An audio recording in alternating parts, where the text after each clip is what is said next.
Welcome back, everyone, to Daily Harmony. It's great to be back with you. Our journey through A Course in Miracles continues, and today we're really going to dive deep into Lesson 128. Yeah, deep dive's a great way to put it. It is, right? Yeah. We're going to unpack this lesson. We're going to look at its implications, how it can change our perception of the world, and, well, I think it's safe to say that most of our listeners are familiar with the structure of ACIM, so they know that each lesson builds upon the last. Right, there's definitely a flow to it. Absolutely. Oh. So while we don't have the content from Lesson 127 right in front of us right now, we can kind of, infer and remember that it was likely focused on helping us see the world through a different lens. Yeah, moving away from the ego's interpretation of things, inviting something new. Exactly. A new understanding guided by, let's say, a higher perspective, maybe even a divine perspective. It's like these lessons are slowly but surely retraining our minds. I love that. Retraining our minds. That's a perfect way to put it. Yeah, it's like peeling back layers of an onion. Ooh, I like that. Each lesson helps us to see a little more clearly. Question those assumptions, the ones we've held on to for so long. And that brings us to the heart of our deep dive today, Lesson 128. Where things get really interesting. They do, because this lesson makes a pretty bold statement. It says, "The world I see holds nothing that I want." Now, that might sound a little jarring at first. It does, right, because on the surface, it seems to contradict our everyday experience. I mean, we all have things we want in this world. Right. Comfort, security, connection, maybe a new phone or that promotion at work. Right, and that's exactly the point. This lesson challenges that ingrained way of thinking, the belief that happiness comes from external sources. Okay, so you're saying that this lesson is telling us that chasing after those external things we think we want, it's not going to lead to lasting satisfaction. It's not going to give us what we're really looking for. Because the Course is proposing that the external world, the one we perceive with our senses, the one we interpret through our ego, is actually an illusion. It's like a mirage. It's not the true reality. So it's like our ego is creating this false reality, where we're constantly seeking happiness in things that can't actually provide it. Exactly. The ego thrives on the idea of separation. Me versus the world, me versus others. It constantly whispers in our ear, telling us we're incomplete, that we need something outside of ourselves to feel whole. So then we end up attaching to material possessions, achievements, relationships, thinking they hold the key. Yeah, the ego convinces us that if we just acquire enough, achieve enough, attain enough, then finally we'll find peace. And this really resonates with our human experience, right? Really? We've all felt that pull. I know I have. But can you give us some more concrete examples of how this plays out in our lives? Sure, think about the classic example of buying something new. You see that new gadget, that stylish outfit, something you really want. Yeah. You anticipate the joy it will bring, you finally get it, and for a while, you're on cloud nine. You're thrilled. But then what happens? The novelty fades, the excitement wears off, and it becomes just another thing you own. You're right. And pretty soon, that feeling of lack creeps back in, and you're looking for the next thing to buy, the next thing to fill that void. It's like a hamster wheel. We just keep running and running, but we're not getting anywhere. And it's not just about material things, right? This can apply to achievements as well. Getting that promotion, finishing that big project, those things can bring a sense of accomplishment. But it's fleeting. The ego, always restless, quickly sets its sights on the next goal, the next mountain to climb. And if we don't reach it, we fall back into feelings of inadequacy. and what about relationships?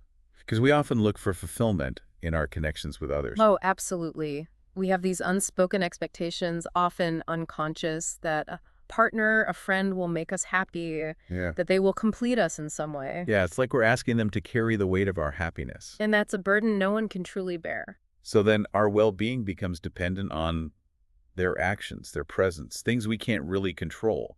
And that's a recipe for, well, instability. For sure. It sets us up for disappointment. So if this constant seeking of external fulfillment is a dead end, what's the alternative? This lesson points towards a shift in focus, It does. It encourages us to look inward. to find that true, lasting peace and joy within ourselves, not in the ever-changing external world. As the Course tells us, students are guided to shift their focus inward, where true joy and peace reside. It's about turning our attention away from the external mirage, the illusion, and towards our internal reality. To that place within us that's already whole and complete. Okay, I'm with you. I'm following this idea. But how do we actually make that shift? How do we put this into practice? Well, there are some practical steps we can take. One is daily reflection. Throughout your day, try to become more mindful of your desires. Okay, so pay attention to what I'm reaching for. Exactly. Notice what you believe will bring you happiness in this moment. And when you do get it, or even when you don't, pay attention to your feelings. So ask myself, are these feelings fleeting? Are they superficial? Or are they lasting and truly fulfilling? Exactly. And another powerful practice is cultivating gratitude. Oh, I love gratitude practices. But here's the twist. Instead of just focusing on what you're grateful for externally, try to identify those sources of joy that aren't tied to circumstances.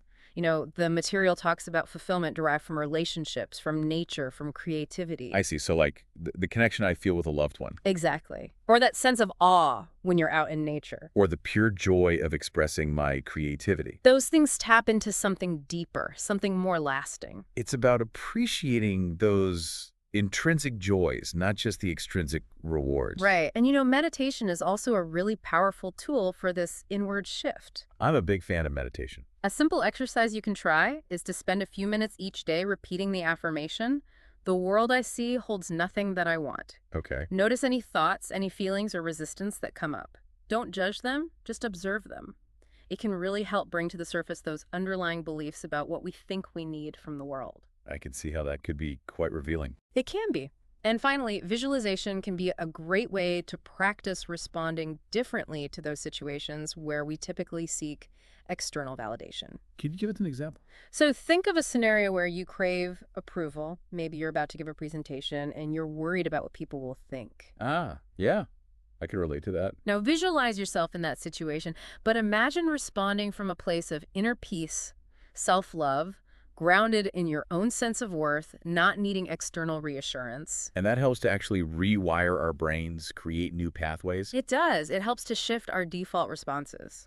This whole concept is so beautifully interconnected with the broader teachings of ACIM. It is. The Course emphasizes the illusory nature of the physical world, the importance of forgiveness. Right, because if we're holding on to resentment, anger, judgment towards the world for not giving us what we think we need, it's hard to let go of those expectations. It is. And the ultimate goal of the Course is to help us recognize our inherent love, our connection to each other, to the divine. It's about awakening to that reality. Exactly. And as you mentioned before, this lesson aligns with the overarching themes of the Course: forgiveness, love, and the release of attachment to the material world. It all ties together. I can see how understanding this lesson can be a game changer for our listeners.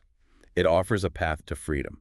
Freedom from that constant seeking of external validation, that never-ending pursuit of happiness Yeah. in things that can't actually provide it. And that freedom allows us to tap into a deeper, more reliable source of peace and fulfillment. The source that's within us all along. Always has been. This conversation has given me so much to think about. You too. And to help our listeners really embody this lesson, is there a simple exercise they can do right now? There is. For the next hour, whenever you notice yourself desiring something external, maybe you want a certain food or you wish you were somewhere else, pause Okay, pause.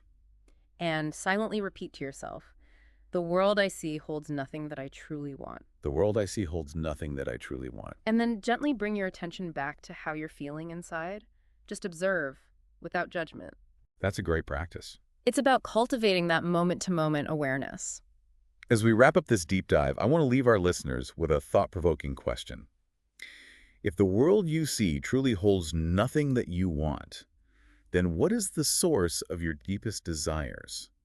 And where might you find them? That's a great question to ponder. Thank you so much for joining us for this deep dive into Lesson 128 of A Course in Miracles. It's been a pleasure exploring these ideas with you. Be sure to like, share, and subscribe to continue your journey with us. We look forward to seeing you tomorrow for another deep dive. See you then.